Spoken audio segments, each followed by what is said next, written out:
Chers paroissiens du secteur d'Arlon, chers amis internautes, l'an dernier, car désormais il faut le dire ainsi, nous avions terminé notre petit périple des églises du secteur d'Arlon par celle de Walzin. Pour entamer l'année 2021, nous revenons en ville et plus précisément rue des Déportés pour visiter l'église du Sacré-Cœur. Les jésuites sont présents à Arlon depuis 1635, mais malheureusement la coexistence d'une trentaine d'années avec les Capucins ne fut pas très heureuse. Ce n'est qu'en 1855 que la Compagnie de Jésus décida d'installer un noviciat à Arlon. Suite à une épidémie de typhus, décidément, la région rassurait car elle était réputée saine. Ajoutez à cela que ce chef-lieu de province allait accueillir prochainement une gare ferroviaire, le choix était vite fait.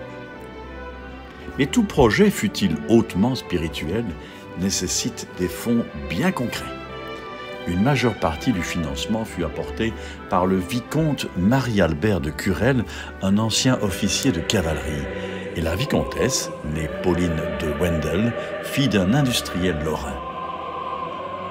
Eugène de Gerlache, entré dans la Compagnie de Jésus en 1854, dut renoncer à ses biens en vertu des vœux de pauvreté prononcés dans la Compagnie, et il le fit en faveur du noviciat d'Arlon à raison de 100 000 francs. Et rapidement, la petite église dédiée à saint François Xavier s'avéra trop petite et inadaptée aux ambitions des jésuites à Arlon. Le 11 septembre 1895, Monseigneur Van Reyt, évêque missionnaire du diocèse de Galles à Ceylan, l'actuel Sri Lanka, posa la première pierre de l'église. Cette pierre se trouve à gauche du maître-autel sous la première fresque de l'abside. La Compagnie de Jésus était le premier ordre religieux à revenir à Arlon depuis la Révolution française. Après le noviciat de Tronchienne, celui d'Arlon est le second noviciat des Jésuites ouvert en Belgique. Arlon recevra des novices jusqu'en 1967. Mais revenons à notre église. D'architecture romano-byzantine, l'église s'élève le long de la route de Luxembourg, devenue entre-temps rue des Déportés. Le frontispice est surmonté de 2 tours de style roman rhénan encadrant une rosace célébrant la Trinité. Le vaisseau à 3 nefs est de style roman lombard, influencé par la sévérité de l'école cistercienne. Les plans sont de l'architecte Clément Léonard de Liège, qui dessina quelques années plus tard les plans de l'église Saint-Nicolas à La Roche en Ardennes. Dans cette église, nous nous sentons environnés de chaleur et de clarté, sans doute à cause de la couleur lumineuse des murs et des nombreuses boiseries. Il y a tant de merveilles à découvrir dans cet édifice que cette brève introduction ne nous permet pas de vous présenter tout en détail. Mais nous vous invitons à revenir visiter cette belle église dès que les conditions sanitaires vous le permettront. Citons néanmoins quelques éléments. Notre-Dame de Luxembourg, la chaire de vérité en marbre, le sol en mosaïque, l'autel et ses 2 retables en cuivre doré, les orgues entièrement restaurés en 2006 d'une sonorité exceptionnelle, la chapelle de semaine, la sacristie. Oui, on ne peut évoquer l'histoire d'Arlon et tout particulièrement celle de l'église du Sacré-Cœur sans évoquer l'action des jésuites à Arlon.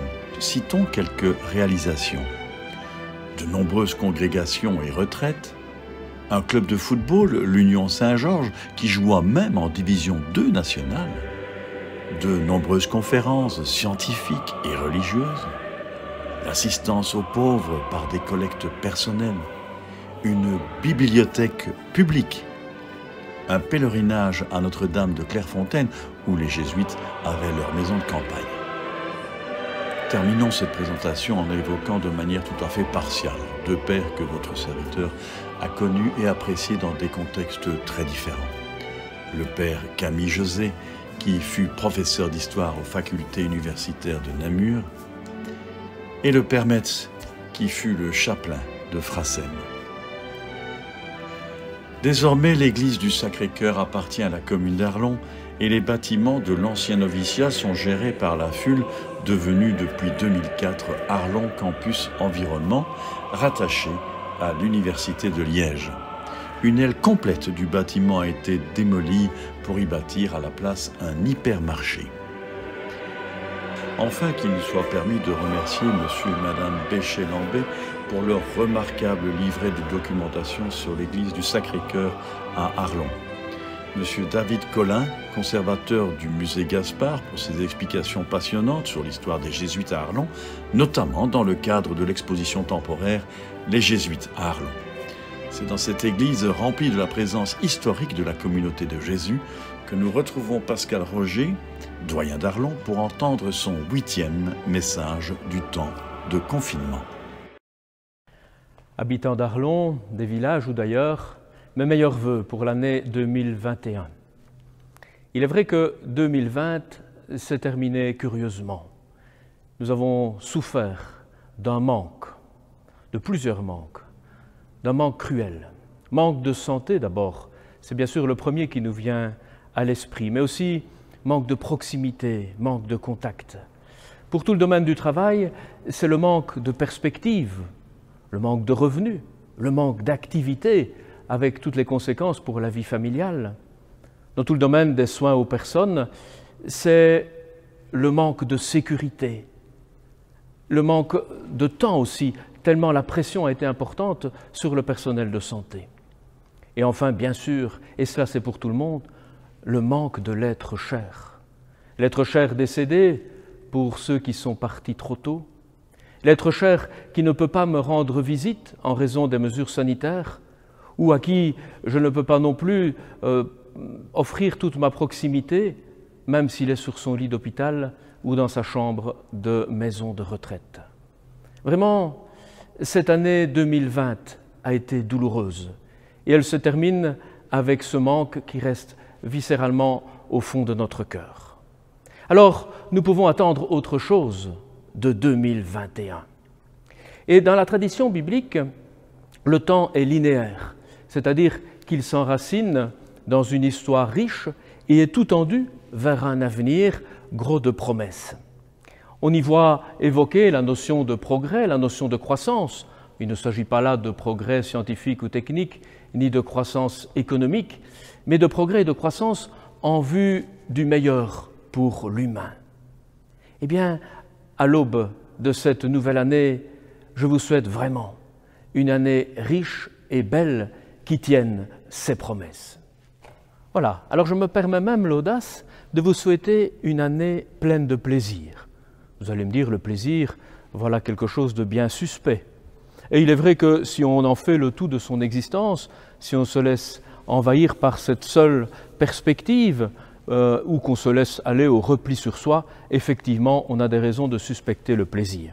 Mais le plaisir est une création de Dieu, et je ne doute pas un seul instant que sur le plaisir comme sur le reste, il aura dit qu'il voyait que cela était bon. Alors je me permets de vous souhaiter une année 2021 pleine de plaisir. D'abord le plaisir des libertés recouvrées, le plaisir des rencontres sans distance et sans masque, le plaisir d'embrasser ses petits-enfants, le plaisir de ces longues étreintes et de ces bisous furtifs, le plaisir de la rencontre simple, le plaisir de mener ses activités comme on l'entend, le plaisir de vivre tout simplement, la simplicité.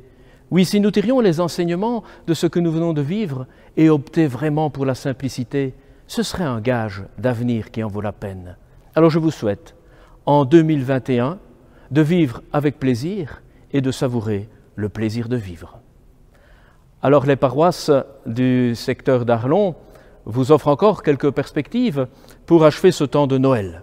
Ainsi, ce dimanche, vous pouvez aller en famille dans l'église Saint-Martin et vous trouverez un jeu à la recherche du trésor des rois mages.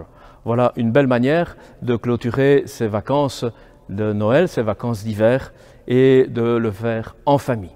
À bientôt pour le plaisir. Canticorum jubilo, Regina. Saint